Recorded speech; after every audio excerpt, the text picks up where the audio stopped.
ដាច់ស្រឡាំងបងឈឺណាស់ហើយបងសុំ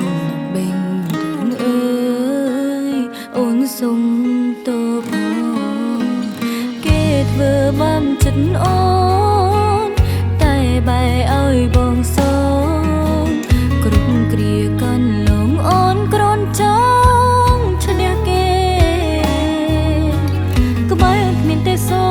កយកបងទុកដល់តល់ក្រុមកេញរួចរាល់ឈប់ស្នេហ៍មិនគួរបន់តតែបងគួ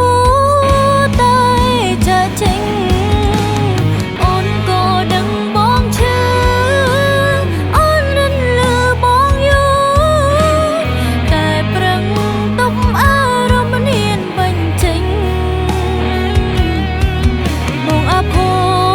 យពេកហើយបងជួបស្នេហ៍ខ្វះភាពត្រឹមត្រូវពេញលេញនៅមិនចំណេញបើចេញមកពុតគ្រូស្គាល់គ្នាត្រឹមពេលខ្លីតែឈឺកម្រិតខ្លាំងអ្នកចាញ់នឹងខ្លាយជាជនរងគ្រោះ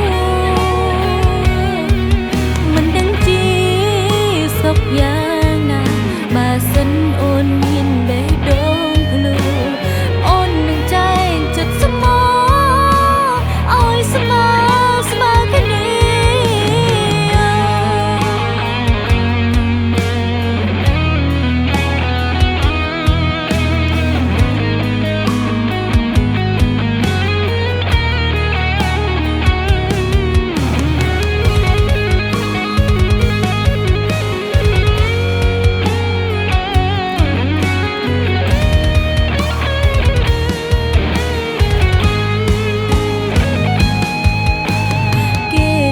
បំចិត្តអូ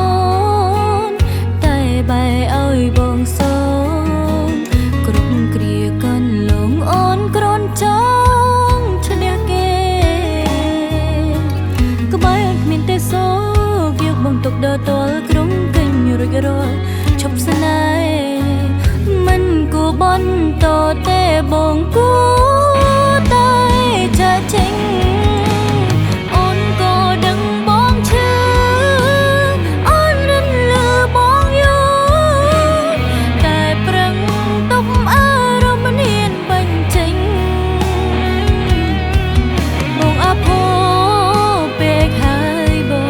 ជួបស្នេហ៍ខ្វះភាពត្រឹមត្រូវពេញ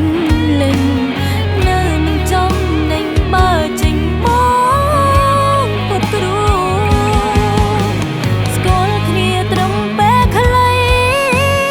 តែឈឺកម្រិតខ្លាំងអ្នកចាញ់នឹងខ្លាយជាជនរងគ្រោះមិនដឹងជា